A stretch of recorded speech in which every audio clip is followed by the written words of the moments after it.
ختم نبوت زندہ باد، ختم نبوت زندہ باد.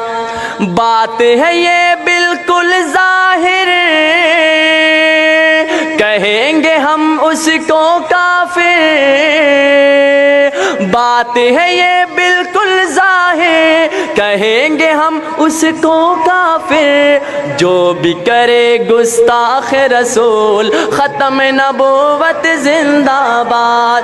جو بھی کرے گستاخ رسول، ختم نبوت زندہ باد. 7 ستمبر 1974 4:35 یہ وقت امت مسلمہ کے لیے بڑی اہمیت کا حامل ہے، کیونکہ اس دن پاکستان کی قومی اسمبلی میں متفقہ قرارداد کے ذریعے قادیانیوں کے دونوں گروپوں مرزائی اور لاہوری گروپ کو غیر مسلم اقلیت قرار دیا گیا تھا.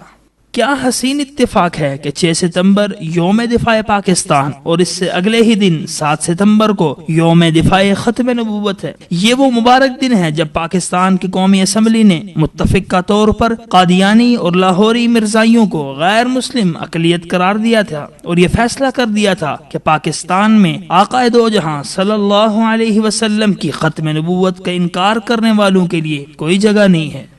7 ستمبر 1974 سے لے کر 7 ستمبر 2016 تک ان 42 سالوں میں عالمی طاقتوں نے ملعون مرزا غلام احمد قادیانی کے پیروکاروں کو مسلمانوں کی صفوں میں گھسانے کے لیے بڑی سازشیں کی ہیں.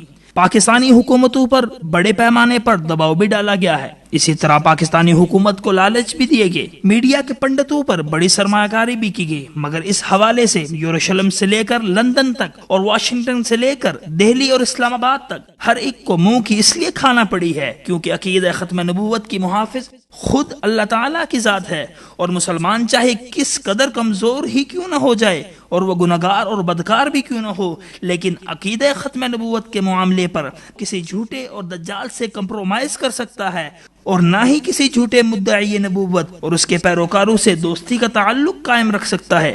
دوستی اور وہ بھی رحمت عالم کی ختم نبوت کے کسی ڈاکو سے پیغمبر اسلام کا کوئی بھی سچا امتی اس کا تصور تک نہیں کر سکتا. دوسری طرف اگر دیکھا جائے تو ذوالفقار علی بھٹو مرحوم کو بھی مسلمانان پاکستان کی طویل جدوجہد اور قربانیوں کی وجہ سے فتنہ قادیانیت کو سمجھنے میں کوئی بڑی مشکل درپیش نہیں آئی ہے.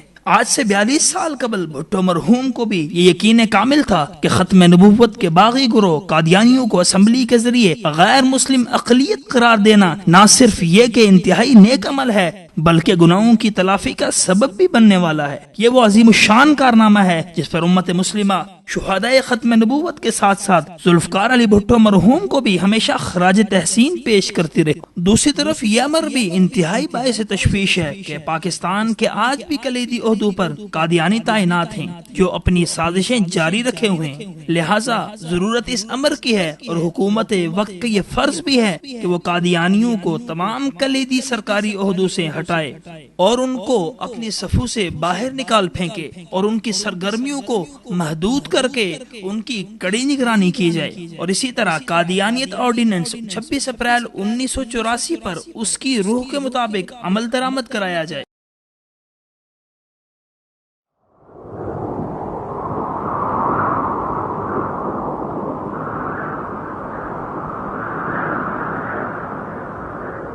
اخوت و محبت کا علم بردار وصال اردو